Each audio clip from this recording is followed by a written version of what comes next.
মুসলিম পরিবারে জন্মগ্রহণ করেছি আমরা বা আমাদের মধ্যে বেশিরভাগ মানুষ এখনো এই নিয়ামতের শুকরিয়া আদায় করতে পারি নাই যে আল্লাহ পাক আমাদেরকে মুসলমান পরিবারে জন্ম দিয়েছে, কালিমা পড়ার তৌফিক দিয়েছে।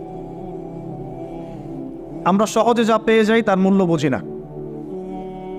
আল্লাহ পাক যে আল্লাহ পাক কি আমাকে জিজ্ঞাসা করেছিলেন যে আবু তো আদনান তোমাকে মুসলিম বানাবো না অমুসলিম বানাবো? আপনাকে কি আল্লাহ পাক জিজ্ঞাসা করেছেন হে আব্দুর রহমান তোমাকে মুসলিম বানাবো না অমুসলিম বানাবো, তুমি কি চাও? আল্লাহ পাক আমাদেরকে জিজ্ঞাসা করেন নাই। নিজ অনুগ্রহে আল্লাহ পাক আমাদেরকে মুসলিম পরিবারে জন্ম দিয়েছেন। তো সেই মুসলিম পরিবারের মানুষ এখন কালিমা লা ইলাহা ইল্লাল্লাহের সঠিক মর্মও জানে না, তাওহীদও জানে না, শিরকও চিনে না, ইমানের রোকনগুলোও